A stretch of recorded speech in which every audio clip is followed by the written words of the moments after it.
Hello and welcome to this special interview here on the sidelines of a regional conference happening here in Dakar, Senegal, discussing African regional integration.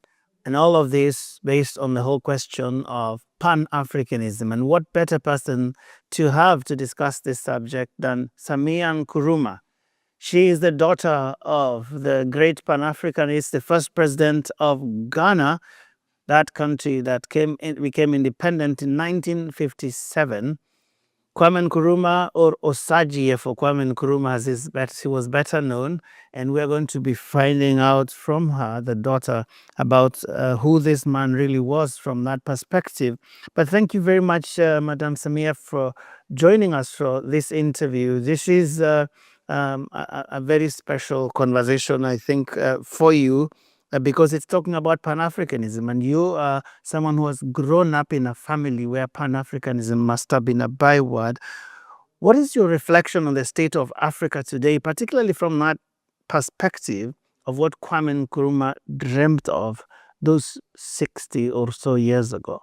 Yes, indeed. Thank you for having me and for your interest in this very important topic. Reality of the matter, at least from where I'm standing, is that we are yet to gain our full sovereignty or our full liberation. So we started on that journey by gaining national independence, political independence. And great leaders like our father started laying the foundation for what we call economic emancipation. That is regaining control of our resources and lifting us out of the dependency syndrome.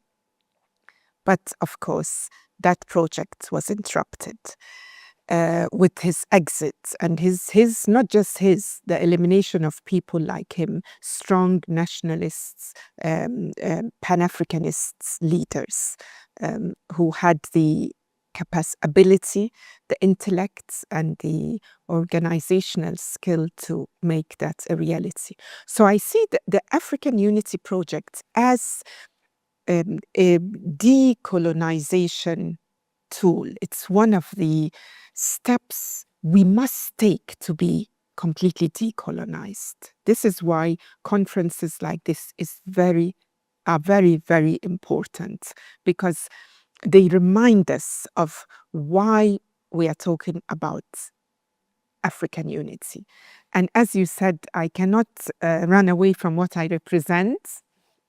And I believe our father's thesis on African unity was the most powerful, and we need to revisit it, because he told us we need economic and political unity, that there has to be a common political basis to our unity, because without that, it's going to be a very slow affair, as we've seen. We need to unify our policies for industrial development, economic planning on a continental basis, military and defense strategy, a common one, and of course, common foreign policy and diplomacy. So comprehensive. We can't take unity and isolate the different components. Say we are going to talk about economic unity, but forget common policies, common political basis. It won't work.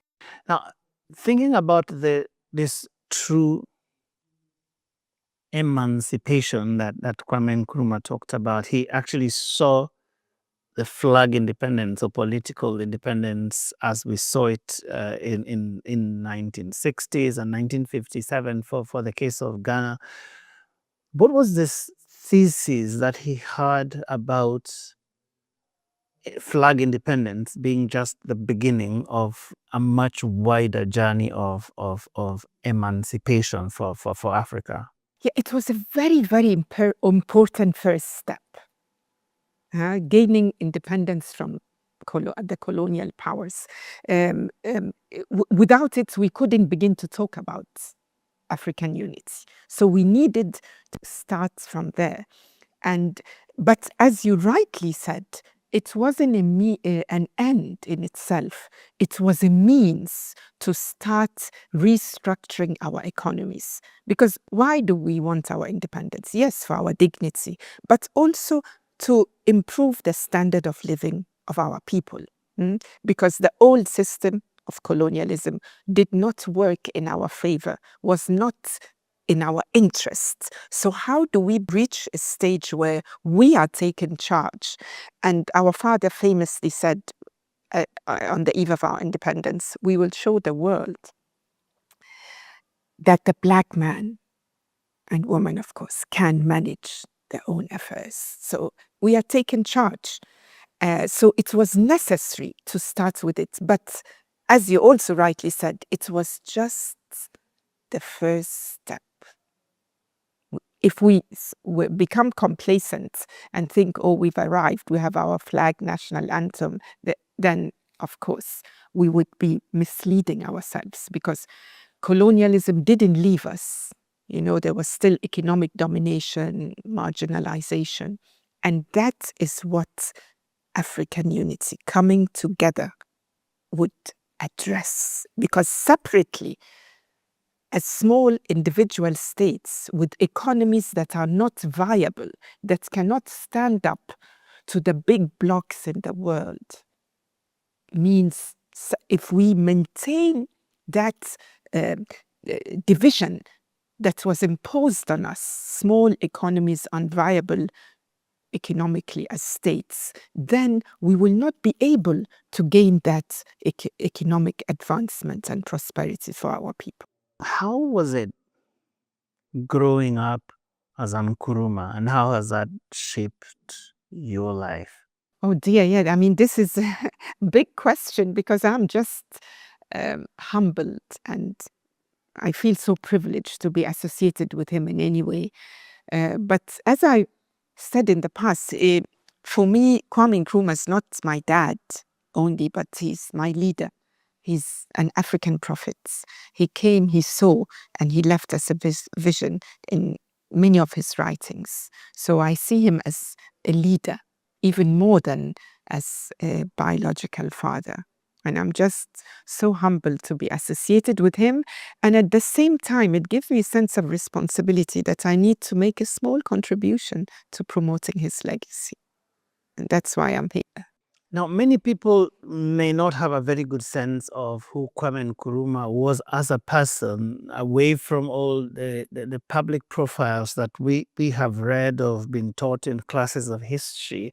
But as someone who grew up in that household, there are specific moments you remember. And one of them that I have heard you talk about a lot was the coup, that 24th of February 1966 it was, when Kwame Nkrumah was deposed from power. You were still just a young girl, but you have spoken before about how much you remember on this day. Absolutely.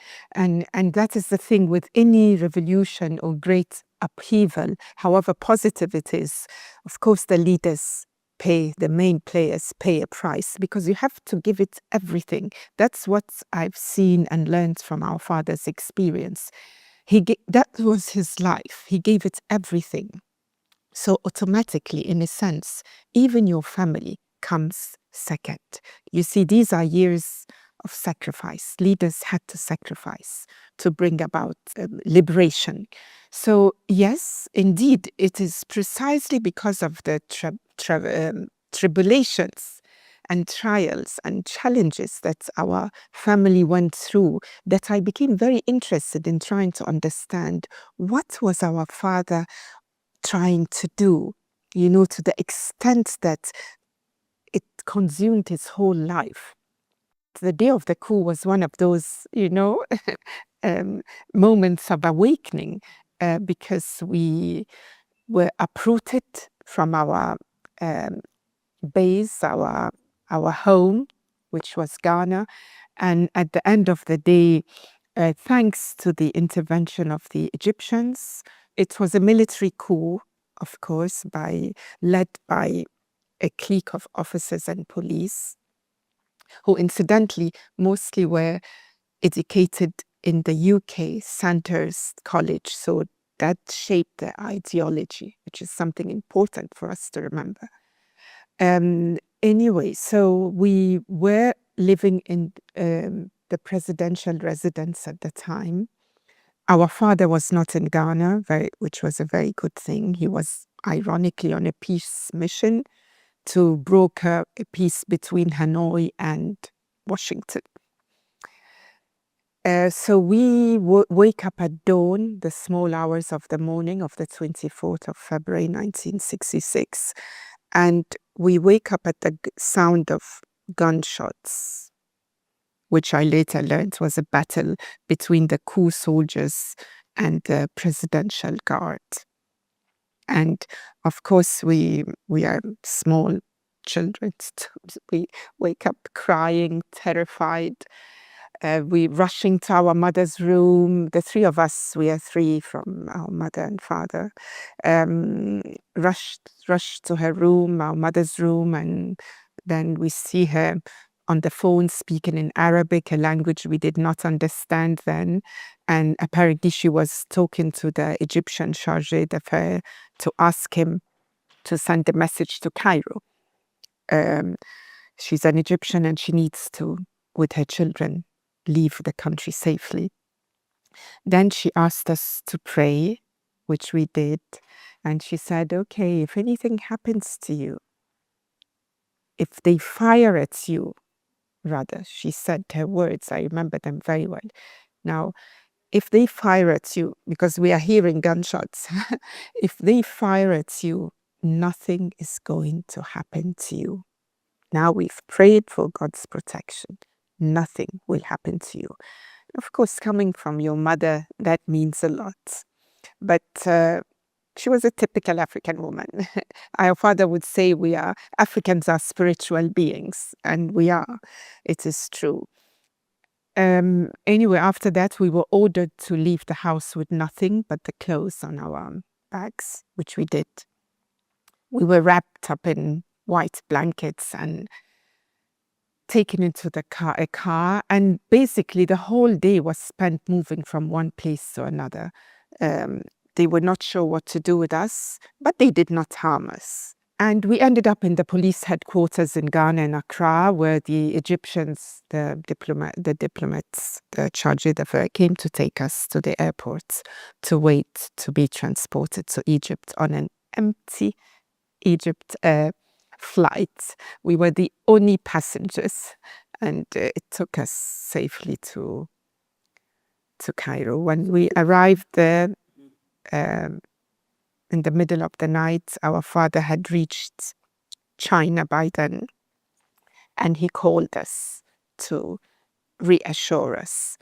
And I remember what he told me, because he spoke to each and every one of us. And when it was my turn, he said, Yaba, which is my Ghanaian name, he said, Yaba, I don't want you to be afraid. Be strong. Be strong. And I thought he was referring to my incessant crying the whole of that day. I was so terrified. I was literally crying the whole day. I only stopped when we got into the plane. Baby. Yes, and I felt something terrible is happening. They are going to separate us. So many things were going in my head, and the guns and the soldiers. It was just a terrifying experience. So I thought someone had told him. I was crying the whole day. But on reflection and with the passage of time, I think he was saying, don't be afraid of telling our story, and don't be afraid of promoting the legacy, and carry on and don't give up. It's interesting that you would have gone to Egypt. Obviously, your mother was from Egypt. That was part of this. But there was also this stronger bond between your father and Gamal Abdel Nasser, who was the president of Egypt, a fellow Pan-Africanist, a fellow freedom fighter. Tell us a little bit about the Egypt experience and all these connections that made it possible for you to find secure refuge in Egypt. There was a shared vision, actually, between Gamal Abdel Nasser of Egypt, the leader at the time, and Kwame Nkrumah, our father. And in fact, that alliance, that strong understanding between them, both anti-imperialist, anti-colonial leaders, that actually made the marriage possible between our mother and father in the first place, because Gamal Abdel Nasser had to intervene to reassure the family, who was thinking, well, you are taking this young woman what is Ghana? Who are these people? What is their culture? What do they eat? So Gamal Abdel Nasser's intervention was crucial for the family to agree. Now, it was a political marriage, of course, because it was arranged. Our father conceived of it and said, yeah, he wants to marry an Egyptian. And I can't help feeling, I mean, we all came to that conclusion that part of this, the idea of this particular union, was to bring North Africa closer to the rest of the continent. And as he famously said, the Great Sahara Desert must not divide us, but rather unite us. And it did, in fact, over the years, because you see, when Ghana got independence in 1957, Africa south of the Sahara was not independent. I mean, with the exception, of course, of Liberia. Ethiopia, too, was never colonized. But basically, very few countries.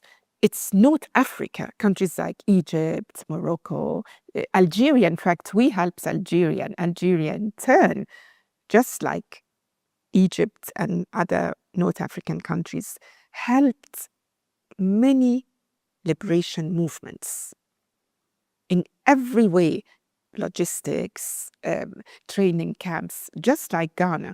So just as Ghana's independence started real cooperation we had a Bureau of African Affairs. We were giving passports to Southern African activists who couldn't leave their countries. I mean, there and then, the few independent countries, including North Africa, with this rapprochement, this new closeness, this decided all independent countries are going to help other countries who are struggling for independence. And that accounts to a large extent for the success of the decolonization, at least as far as gaining political independence in the 60s. One country after the other started gaining independence. So that closeness, that bringing those independent African states closer, North African states, closer to Black Africa, helped in two things: with the decolonization process, and number two, with African unity. Because when we first started talking about African unity in Ghana, when Ghana invited in 1958, a year after our independent African states, and then the same year, we held the All African People's Conference. Leaders of all independent movements came to Ghana. You see? So we set the tone for this collaboration. And sometimes I wonder, if we did not unite to defeat colonialism, what would have happened? What would have happened? And that's a lesson we need to take today. Today, the fight is for economic emancipation. So if we don't unite, we are not going to achieve it. It will be very difficult. Unity is essential for us Africans to reach our true goal of independence, and that is to attain economic advancement.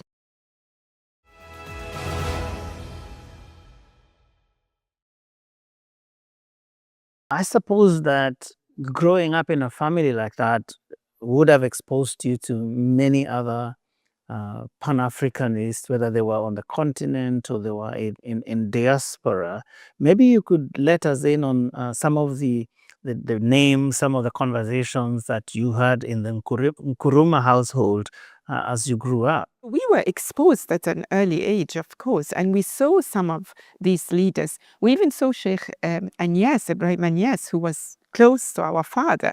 I mean, I remember we used to be terrified of him, just his image with his dress, his his attire, very impressive attire. But later I learned and read about his closeness to Kwame Nkrumah. So we were exposed to many things. We had the picture of Che Guevara, who incidentally was in Ghana in 64, passing on his way, from the Congo.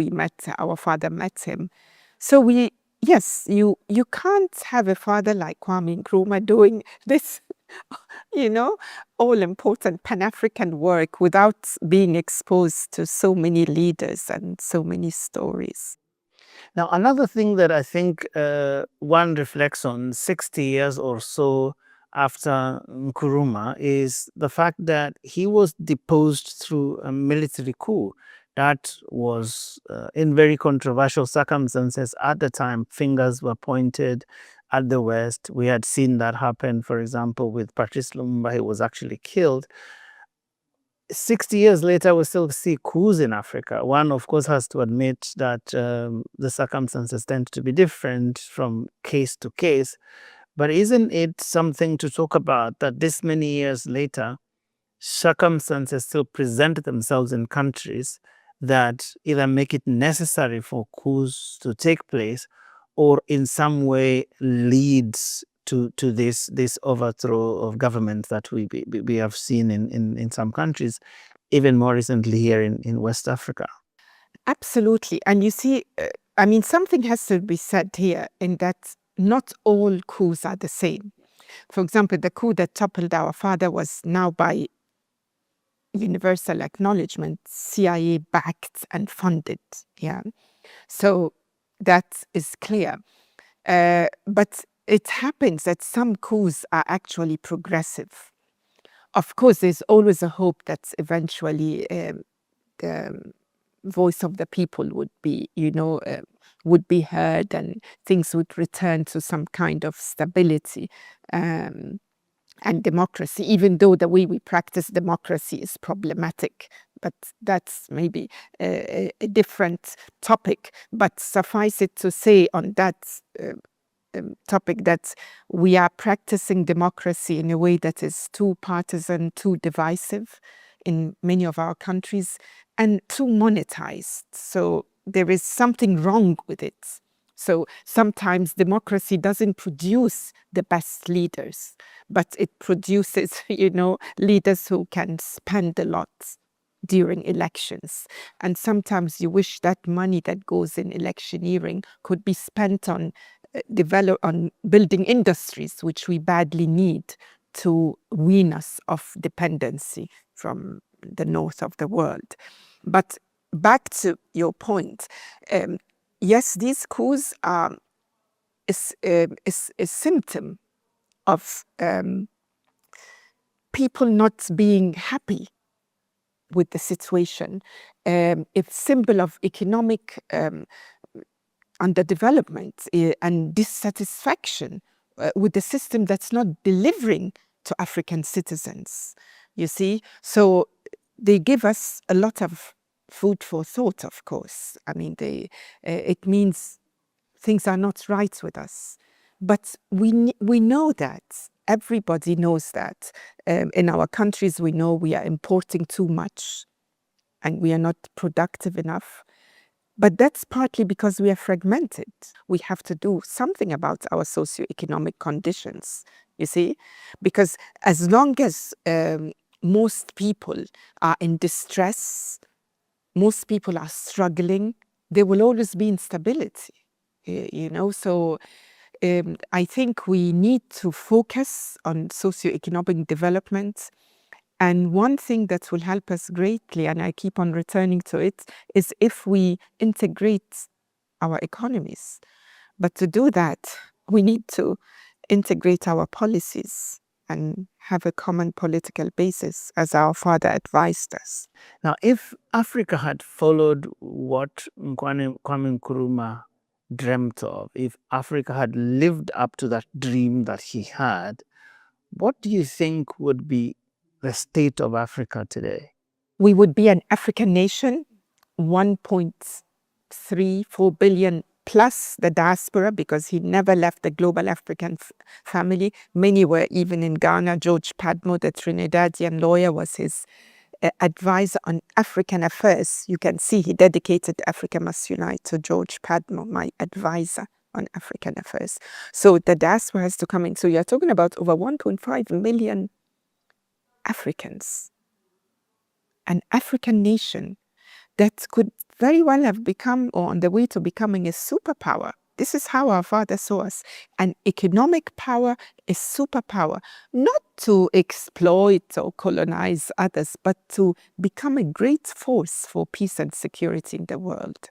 I have no doubt that had we progressed in unity, we would have delivered to our people, definitely, built our infrastructure, our industries, and that must be the mission of this generation.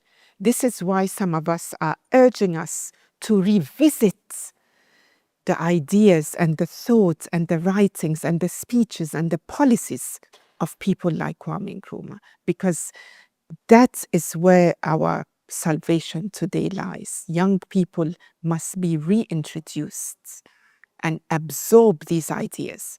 You don't have to agree with everything. And of course, we are in a different era. Like you point, 6 years have passed, so you can adapt certain things to today's circumstances. But the core of the message, the political and economic unity of Africa, I think must remain a goal and a mission for this generation to accomplish. You talked about something related to this whole multi-party politics and what you call overly partisan politics. And I'm curious to hear about that because some people see that as a mark of democracy. Yes, so I believe we need to tap into our indigenous knowledge systems in everything we do in our societies, in politics, the way we practice it, do away with the winner takes all, build consensus. In our medicine, that we need to go back to, in addition to conventional medicine, but we need to improve our research in our herbal traditional medicine, because I believe there's a lot of wisdom there. In our education, in everything we do, basically, and in politics, as we said earlier. Now, thinking about that legacy, and when we think about Kwame Nkrumah, what do you think would be a befitting legacy to give him as Africans? And what does that look like in reality, thinking about what is happening on the continent today? We have this saying in Ghana that you have to know where you came from to know where you are going. So, we have this Akan symbol called Sankofa, going back to pick it up. So to be able to move forward, you need to look back. So we need to revisit Kwame Nkrumah and other, of course, philosophers, Sheikh Anta Diop, Theo Bing, there are many, but Kwame Nkrumah's thesis on African unity needs to be in schools, needs to enter the mainstream, schools, universities, courses. Agree or disagree with him, as I said, become acquainted with what he said, because I think that holds the key to Africa's success.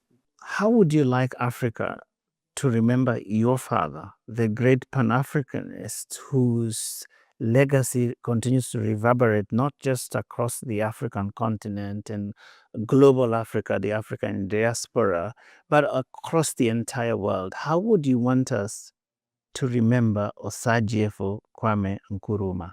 Great pan-Africanists and activists and organizer par excellence, and